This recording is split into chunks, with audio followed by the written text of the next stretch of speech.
going on YouTube? We on stream. Today I asked Will Smith how he made $350 million. Sheesh. This is the School of Hard Knocks. I already know it's going to be a W video. These people give you the best life advice, and he gives you so much valuable information from this channel alone. It's just a W channel, bro. I'm not going to lie. All right, let's get into this video, and let's see if you'll have a millionaire mentality after we done. What's up, man? How you doing, Will? Man, it's all love. Great to meet you. How you feeling, brother? Great, man. Happy to be out here. Okay, we got the color vibes. Who am I here with today? Will Smith in the building. Did you come from a lot of money? No. I came from the opposite. So what was your turning point to financial freedom? I realized that taking advice from somebody who hasn't done what you want to do is almost insanity. Like listening to people who haven't done the thing that you want to do, that makes you crazy. Do you think money buys happiness? Hell no. There's an amount of money that once you pass it, it buys misery. So what was the most amount of money you made in a single year? In a single year. How much I think he made in a single year? Legendary Will Smith out in Los Angeles. From the Fresh Prince of Bel-Air to the box office king, Will Smith has done it all. And he's become one of the greatest entertainers, one of the greatest actors of not just my generation. Do y'all think Michael B. Jordan will be a bigger actor than Will Smith? Like, when you talk about stardom and really being that, like you know how a celebrity gets to the point where you want to go watch the movie just because that actor is in it? I feel like Michael B. Jordan is low-key on his way to that. I'm not gonna lie. Michael B. Jordan, as soon as Michael B. Jordan in that movie, nigga, I'm there. It's not glaze, it's greatness.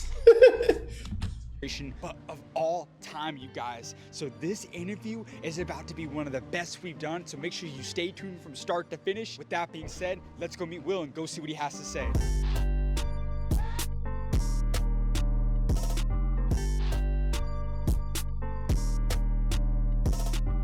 You guys, so we just got in the gate of where we're going to be interviewing Will. He's going to be coming out at any minute now, so we're going to be linking up with him in just a few minutes. Come on, you guys. What's up, man? How you doing, Will? My boy Will. Great to meet you. How you feeling, brother? Great, man. Happy to be out here. Okay, we got the color vibes. We got color vibes. I'm Jack. Nice to meet you. What's up, Will? I'm Josh. Good to meet you. Josh, what's the deal? Happy to be out here. Man, it's all good. You on a big run lately. A little run right now. A little bit of a run. For sure. We had a great shoot yesterday with Tom. Yeah, I saw that. I was telling him it was like 3 hours. We hit 1 million on IG, so just trying to keep on going, man. Love that. We're excited about this, man. We love all that you do, and we're just happy to be here with you right now. No, this is great. Who am I here with today? Will Smith in the Will building. Smith be tapped in for real. No. What industry did you decide to pursue a career in? Well, I started in music, and then I went into television, and then into film, and ultimately into production and business. So you're a little diversified. Well, you know, man, I like to have a couple hyphens. Do you think people should hyper-focus on one thing when they're starting out, or do you like the idea of kind of diversifying your efforts into different ventures? How do you feel about diversification? Because you wear many hats. I think of it like an arrow. So if you think about the one thing you do really well at the tip of the arrow, and you got to do it really specifically and really well, and then after the arrow bursts through the universe, then all the other things you do can come through behind it. But I think it's really, really important to like master one thing. One of my favorite books growing up was The Alchemist, and it says the whole of the universe is contained in a single grain of sand. So I took that to be, if you learn how to do one thing really, really well, you can expand your knowledge base from the comprehension of that one thing. Now, you've become one of the greatest entertainers of all time. Undoubtedly one of the greatest of all time actors. Thank you. What's been the biggest driving factor of your success throughout your career? If you can attribute to one thing, or maybe it's a couple things, what's really led to your success that's separated you apart from 99% of people in one of the most competitive industries? One of the things I discovered really early is that the win goes to the most hours committed. When I realized that how I spent my time and attention on a daily basis, if I do something for 10 hours a day and you only do it for 9 hours a day, in a year it's going to be really hard for you to beat me. So I realized very, very early, I was probably 18 by the time I knew that the time applied was cumulative. And even if you were more talented than me, if I put in more hours than you, it would be really hard for you to beat me. Now, you've played many roles in the entertainment business. As an actor, KD once said, hard work beats talent. When talent fails to succeed, hard work. Oh no. Hard work beats talent when talent fails to work hard.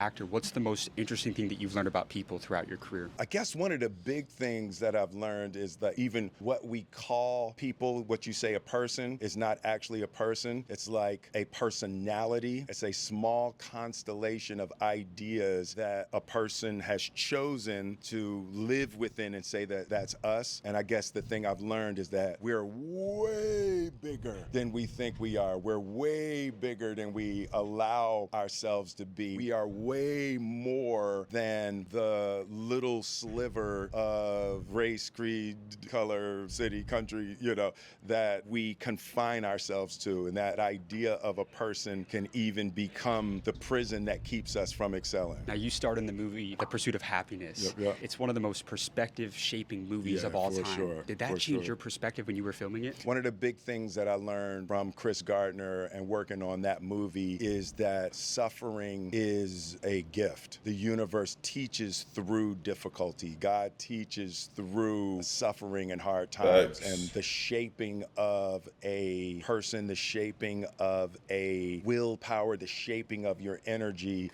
is almost always exclusively in adversity. And with Chris Gardner, how he talked about the education of his suffering was one of the major lessons that I took away from that movie, like to get comfortable being uncomfortable if you want to achieve. Do you believe in God? Absolutely. How important has faith been for you throughout your career? The idea of God, and people throw different words around and people have different definitions. I believe in an energy that is constantly creating in all things, that if I cultivate a relationship with, I can be more powerful than I am. I can do things 100-fold what Will could do if I tap into the movement and the energy and the flow and the creative intelligence that's making the sun and the stars and the trees that we're breathing. If I tap into that, I know I can be infinitely more powerful, creative than me with my ego construct. Another movie you starred in. I haven't been like, obviously, I respect everybody's outlook on life and perspective on life. But what the fuck are you talking about, bro? Bro, what? Nigga just lost me. Maybe if I was like, if I was up here, I'll be like, bro, this makes 1,000% sense. But like, cause Unc had me in the first half, but then hey, once again, we all got our different outlooks on life. It's the reason why he's that successful. He tapped into what he tapped into, and he took off. 350 million. Y'all see it right here. Come on, man. And I think one of the greatest lessons of that, there's a quote that the world is overly cruel to shy men and it rewards the courageous. Confidence and belief in oneself is one of the biggest things people that struggle with, and it's what prevents them from finding success. How did you personally find the self-belief and the confidence within to go out and make, tens, hundreds of millions of dollars and be so successful in your industry? I think one of the biggest things I learned about confidence was on the Fresh Prince of Bel-Air. The confidence is one side of it, but it's built on not being scared to look stupid. So it looks like confidence when you're not scared to fail, right? It's not actually confidence in its seeds. It becomes confidence after you get used to rejection, you get used to doing it wrong, you get used to being okay when you tell a joke and that one's not funny, and you get comfortable if you hit 3 out of 10, you're in the Hall of Fame. The comfort to fail in front of people is what is perceived as confidence. You stop worrying about what everybody else thinks. Taking advice from somebody who hasn't done what you want to do is almost insanity. Like listening to people who haven't done the thing that you want to do and ingesting the poison of their ignorant opinion, that makes you crazy. It reminds me of the saying, never take advice from someone you wouldn't trade places with. Right, yes, exactly. And it was one, I got that one time. I was going through something and I called Quincy Jones. And, you know, I don't even remember what the problem was. And I asked him, and Quincy was like, he said, man, how the fuck I'm gonna give you advice? he was like, he said, I wouldn't have chose none of the shit you chose. Yeah. He said, whatever you doing, just keep doing that. And it was like, that was a real vote of confidence that even somebody in his position backed off of giving advice in the understanding that everybody knows what they know and only they can know for them. Nobody can really know for you. And you know, you'll actually get to a point where you ask for advice less and you just sort of watch and listen and let people tell you what they think from their behavior. Yeah, and you kind of lean on your own intuition. Yes, absolutely. One time somebody told me that if a bird lands on a branch, does the bird trust the branch or does it trust its wings? I've seen many birds land on branches, but what I've never seen is the branch break and the bird fall and die. Yes, you gotta exactly. trust your wings. So guys, listen very carefully because I'm about to drop one of the most insane offers that I've ever done for the next 24 hours only. So exactly 1 year ago today, like this video if you still here. If you like this, if you still here, like, I like this video, but do you like my video? Why am I looking over here when Why am I looking over here when the camera is right here? Why do I keep on doing this? I'll be looking into the what is it called when you looking just into space? Like TikTok know everything. Like I can just be looking into is it the abyss? It's the abyss. Yo, I'm tough. It has to be the abyss. The fact that I just got that shit off the top of my head, like just like I'm looking into the abyss. Like I think I've seen that shit probably 2 or 3 times. I'm so happy. Like you ever just get a moment where like you're not supposed to know what you know, but then like you so damn smart or like so like imaginative or like I don't know what the fuck I'm saying, bro. I don't.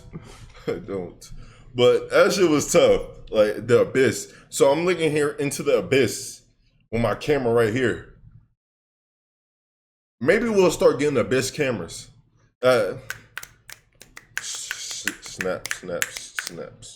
Access to the hundreds of millionaires and billionaires that I interview and give you the opportunity to ask them questions live. And now, in order to celebrate our great and literally just remind the people, raising down for business. For so sure. Mentor taught you throughout your career, right? You network with billionaires. With that being said, let's get back to the interview with Will. What is the greatest piece of advice that Will Smith has ever received? There's one lesson that a mentor taught you throughout your career, right? You network with billionaires. You've networked with the most successful people across different industries. Give me one piece of advice you could give to somebody who may not have a great mentor. That's good. There's a couple of them. My grandmother, when we were going on tour, as we were getting on the tour bus and she were going away, she said, hey, baby, just remember, everywhere you go, one day you're going to have to go back. I didn't get it in that moment, but as I started to go in my career, I started to realize, like, oh, shit, it's all relationships. Everything is relationships. You never know. You meet somebody right now and they're 16, but when they're 24, they're going to be running the company that you're trying to sell something to. And when they're 34, your kids go to their kids' school and all of that, right? And it's like you start to develop a network of friends throughout your life, and you absolutely never know. We have no clue how we're going to cross paths in the future, and it's critical that even as small as a smile in a moment, you recognize that every person is going to be a part of the tapestry of your future, and just taking a minute to connect and to realize that what you're going to build, there's going to be a necessity for hundreds, if not thousands, of other people to help you. People will take you places that money can't. Amen. So did you come from a lot of money? Sometimes it's not about what you know, it's about who you know. And this goes to show you right here, be mindful of how you treat people, bro. Treat others the way you want to be treated. Don't go treating people like POSs and you looking for an opportunity and you praying every day, hoping that this opportunity will come your way, but you treating people like dog poop, bro. Like, come on, now you gotta like see the long term. No. You never know. You never know. So what was your turning point to financial freedom? Give me that turning point in your life. I realized that sometimes what you're good at is different than what you like. So I love making music. I love being on stage, but I'm actually better as an actor. And I had to make the choice to go with what I was better at. And I tried to mix the music in there, but the real turning point for me was realizing that my greatest skill set was acting, and I chose to master that above all things in my career, and then finance came behind that, behind the mastery. So what was the most amount of money you made in a single year? Oh, I don't like to talk about that. Maybe revenue across all the businesses? Yeah, you know, there was plenty of zeros, but I don't like to discuss the actual amount. Maybe accomplishment financially, or even from like a box office standpoint, that you're the most proud of. Hancock and I Am Legend were within 6 months of each other. That was one of the biggest years of my career and one of the most creative. TikTok, I need y'all to do y'all thing. I need you to hurt. Like, tell me how much this motherfucker made in 1 year. Please let me know how much he made in 1 year. Hancock and I Am Legend, bro, 2 iconic, beautiful movies. My goodness. Periods. I think Hancock was in June, and then I Am Legend was in December. Christmas was nice that year. Right. Yeah.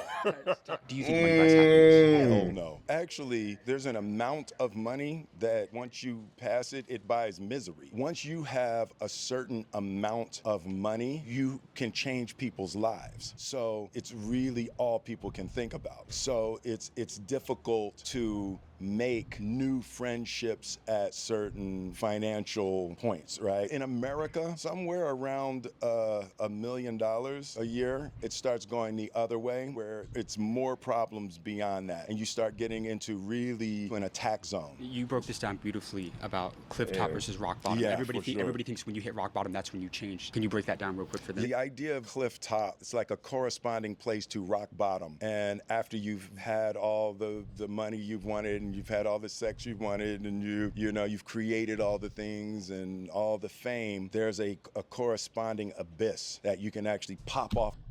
There's that word, abyss. At the top of the material world, and you're like, oh shit, there's literally nothing I want to buy. There's literally nobody that I want to have new sex with. There's nothing, and it's a terrifying place when you realize nothing material can actually satisfy you. And it's a similar abyss at rock bottom. And the realization is that what you're actually looking for is you. What you're actually looking for is a comfort that will only come with you totally by yourself, with none of this shit. And then once I think he low-key talk about Jada.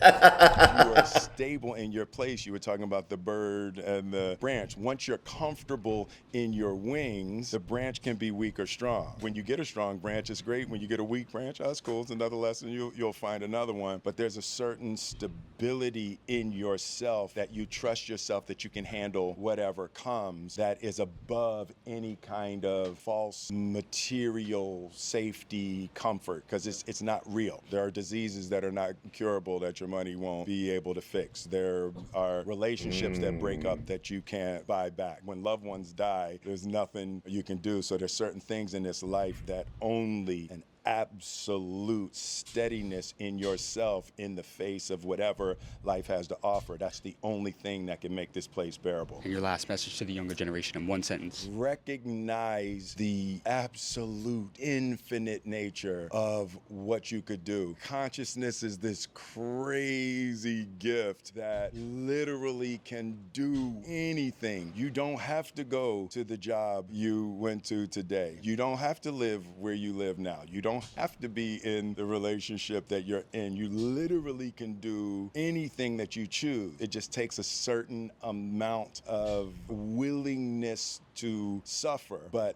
this thing, whatever we are, is a crazy, infinite, magical tool of creation. Will, you got amazing advice, my friend. Appreciate you, brother. Thank you so much for your time. I appreciate you. That was great. Guys, we just wrapped up an interview with Will Smith. That's one of my favorite interviews I've ever That'd done, be you guys. Will He just Smith. gave so much incredible advice for people trying. That's crazy. And it's like, another thing, bro. It's like, when you get to that one point in GTA where you literally don't have anything else to play the game for, and at least for us, We get to just log out that motherfucker. Hey, well, what y'all want to hop on next? But for these millionaires, it's like, bro, why do you think some of these millionaires be sometimes checking out? Like, you know what I'm saying? It's like they got so much money. Like he said, you got loved ones passing away. You got like an uncurable disease or whatever the case may be. Sometimes like your money just can't fix any of these things that like you're going through, the suffering that you're going through. Something you got to protect yourself from. Hit that like button. Peace.